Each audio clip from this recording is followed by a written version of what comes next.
अल्हम्दुलिल्लाहि रब्बिल आलमीन अस्सलातु वस्सलामु अला रसूलिहिल करीम। अस्सलामु अलैकुम नाज़रीन इकराम।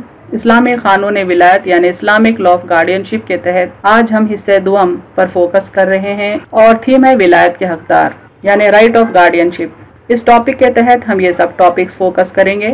पहले विलायत के हकदार यानी कौन कौन विलायत के हकदार होते हैं और किस सीक्वेंस में होते हैं। फिर शरायत विलायत यानी वली को विलायत हासिल होने के लिए क्या शरायत क्या कंडीशन सेटिस्फाई होने चाहिए। आखिर में देखेंगे विलायत की किस्में। सबसे पहले फोकस करते हैं विलायत के हकदार यानी राइट ऑफ गार्डियनशिप। इनका सीक्वेंस क्या है, इनका ऑर्डर क्या है। हकदारान विलायत में तरतीब। विलायत ऐसे लोगों को हासिल होती है जो औरत से इंतहाई करीब और उस पर सबसे ज़्यादा शफीक होते हैं और विरासत में असबा बनते हैं। यानी अल्लाह ताला ने विलायत का जो सिलसिला मुकर्रर किया है वो इस बात पर मुनहसिर है कि औरत से सबसे ज़्यादा करीब कौन है और औरत के हक़ में सबसे ज़्यादा शफीक कौन है। और ख़ास तौर पर जो विरासत में असबा बनते हैं वो औरत के वली होते हैं। असबा कहते हैं रेसिडियरीज को, यानी हकदारों को शेयर देने के बाद जो रेसिड्यू हासिल करता है वो वारिस असबा कहलाता है। उमन असबात मेल एग्नेट्स ऑफ द फैमिली होते हैं, आदमी होते हैं, लेकिन अगर मेल एग्नेट्स ना हो तो फिर फीमेल एग्नेट्स भी असबा बनते हैं। साबिका माने के लिहाज से हकदारान विलायत में अगर किसी औरत को लड़का या पोता है तो वो सबसे ज्यादा मुकद्दम व हकदार होगा। यानी अभी दिए गए डिस्क्रिप्शन की बुनियाद पर अगर हम देखें तो औरत के लिए सबसे ज्यादा प्रियोरिटी का गार्डियन उसका अपना बेटा होगा या पोता होगा। अगर बेटा या पोता ना हो तो फिर बाप नेक्स्ट लेवल का गार्डियन होगा। अगर लड़का या बाप ना हो तो दादा, फिर भाई, फिर भतीजा, फिर चचा और उसकी औलाद, जैसा कि असबा की तरतीब होती है। यानी मीरास के मामले में जिस तरह से लेवल्स ऑफ प्रियोरिटी होते हैं रेसिडियरीज में, वही लेवल्स ऑफ प्रियोरिटी यहाँ भी फॉलो होते हैं। अगर असबा में कोई भी वली मौजूद ना हो, यानी अगर रेसिडियरीज में कोई भी वली मौजूद ना हो, यानी कोई मर्द आदमी मौजूद ना हो, तो फिर विलायत माँ को हासिल होगी। अगर वो भी ना हो तो दादी को, और अगर वो भी ना हो तो नानी को, फिर अगर नानी भी ना हो तो बेटी को, फिर पोती को, फिर नवासी और नवासा, फिर पड़ पोती, फिर पड़ नवासी। अगर ये भी ना हो तो फिर नाना, फिर हकीकी बहन को विलायत हासिल रहेगी, फिर आलाती बहन यानी बाप शरीक बहन को, फिर उसके बाद अखियाफी भाई बहन यानी माँ शरीक भाई बहन को, फिर इसी तरतीब से उनकी औलाद को, और अगर उनमें से कोई ना हो तो फिर ज़वील अरहाम रिश्तेदारों को विलायत हासिल होगी। यानी डिस्टेंट किंड्रेड जिनको कहा जाता है, दूर के खूनी रिश्तेदार, उनको विलायत ट्रांसफर होगी, जिनमें पहले फूफी, फिर मामू, फिर खाला, फिर चचा की बेटियां, फिर उसी तरतीब से उनकी औलाद। अगर उनमें से कोई भी ना हो तो सुल्तान या खलीफा जो मुसलमानों का बादशाह हो उसको, यानी इस्लामी ममलिकत का जो सुल्तान होता है, जो खलीफा होता है, वो वारिस होगा। अगर रिश्तेदारों में कोई भी वली मौजूद ना हो फिर खाजी मुस्लिमीन को विलायत हासिल होगी। इस तफसील का यहाँ पर चार्ट देखें। आबाई और मादरी सिलसिले विलायत, ये औरत और मर्द हैं और यहाँ पर अतराफ में इनके औलिया यानी वलियों की, इनके गार्डियंस की प्रियोरिटी लेवल्स को बताया गया है। टॉप प्रियोरिटी लेवल में बेटा, पोता, पर पोता वगैरह आते हैं। इसमें भी सब लेवल्स इस तरह से हैं कि अगर बेटा और पोता दोनों हों तो बेटा प्रियोरिटी रखता है पोते पर गार्डियन कहलाने के लिए।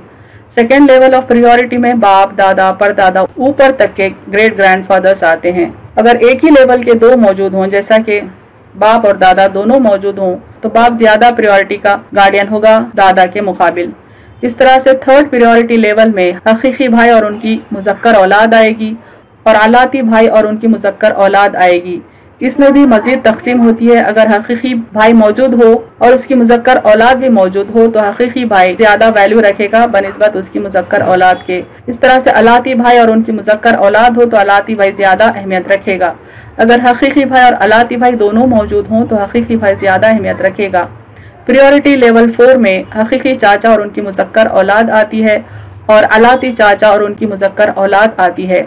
यहाँ पर लेवल 3 में जो डिस्क्रिप्शन दिया है वो लेवल 4 में भी अप्लाई होगा, यानी अलाती चाचा की वैल्यू हकीकी चाचा से कम होगी। इस तरह से हकीकी चाचा और उनकी मुज़क्कर औलाद मौजूद हो तो हकीकी चाचा का मुकाम विलायत के सिलसिले में ज्यादा होगा बनिस्बत उनकी मुज़क्कर औलाद के। अगर ये चारों प्रियोरिटी लेवल्स के गार्डियंस में कोई भी खानदान में मौजूद ना हो तब विलायत माँ को ट्रांसफर होती है। अगर माँ ना हो तो दादी को ट्रांसफर होती है। अगर दादी ना हो तो बेटी, बेटी ना हो तो पोती, पोती ना हो तो नवासी, नवासी ना हो तो पोते की लड़की नीचे तक। अगर ये भी ना हो तो नवासी की लड़की नीचे तक। अगर ये भी ना हो तो नाना, नाना ना हो तो हकीकी बहन, फिर अलाती बहन, फिर अखियाफी भाई बहन, یہ نہ ہو تو اخیافی بھائی بہن کی اولاد، یہ نہ ہو تو پھوپھی، پھر ماموں، خالہ، اس طرح سے چچا زاد بہن اور اس کی اولاد۔ اب دیکھتے ہیں شرائط ولایت یعنی کنڈیشنز فار گارڈین شپ، یعنی کسی شخص کو گارڈین کہلانے کے لیے کیا شرائط پورے کرنے ہوں گے۔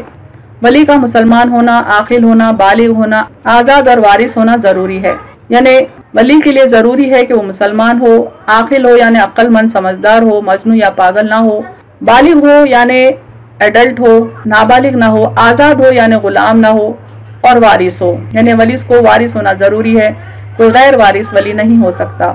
لہٰذا کوئی لڑکی مسلمان ہو اور باپ کافر تو اس کافر باپ کو کوئی ولایت حاصل نہ ہوگی، چونکہ ولی کا مسلمان ہونا ضروری ہے۔ اس وجہ سے اگر کوئی لڑکی غیر مسلم خاندان سے مسلمان ہو کر آتی ہے تو پھر اس کا کافر باپ یا اس کے کافر رشتہ دار اس کے ولی نہیں ہو سکتے۔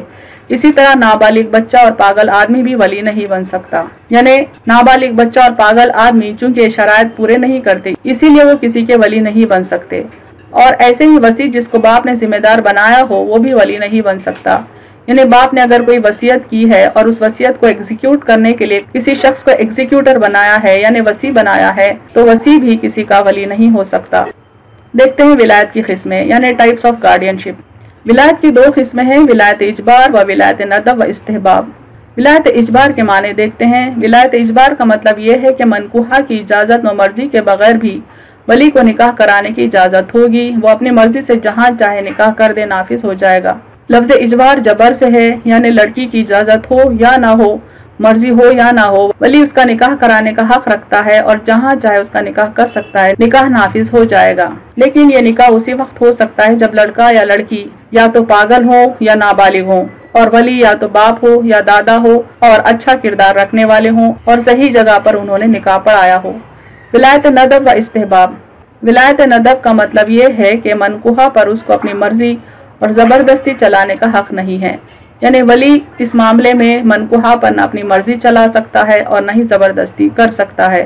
ہاں، لڑکی ولی کو اپنی مرضی سے نکاح کا معاملہ اس کے سپرد کر دے اور ولی وہ نکاح کو انجام دے، یعنی ولایت ندب میں لڑکی خود اپنے گارڈین کو پرمٹ کر سکتی ہے کہ وہ اس کا نکاح اس کے سپرویژن میں کرا دے۔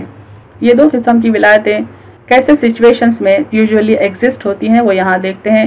نابالغ یا پاگل بچہ یا بچی پر باپ کو یا ولی کو ولایت اجبار حاصل ہے، یعنی اگر لڑکا لڑکی پاگل ہیں یا نابالغ ہیں تبھی باپ یا دادا کو ولایت اجبار حاصل ہے کہ ان کی مرضی کے بغیر بھی ولی جہاں چاہے نکاح کروا سکتا ہے۔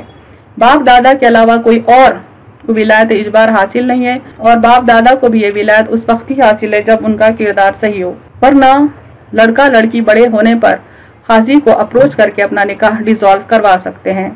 بالغہ و عاقلہ لڑکی پر باپ یا ولی کو ولایت ندب حاصل ہے، یعنی ان کی مرضی کے بغیر نکاح نہیں کروا سکتا، البتہ بہتر ہے کہ بالغہ لڑکی کے واسطے سے نکاح کرے، یعنی جب لڑکی بالغہ ہو گئی، عاقلہ ہو گئی تو باپ یا کوئی دوسرا ولی جو بھی ہے اس کو ولایت ندب حاصل ہوتی ہے، یعنی لڑکی کی مرضی کے بغیر وہ نکاح نہیں کروا سکتا، البتہ بہتر ہے کہ بالغہ لڑکی کے واسطے سے نکاح کرے، یعنی بالغہ لڑکی کی اجازت سے اس کی مرضی سے نکاح کرے۔ اس ولایت کو ولایت ندب کہتے ہیں۔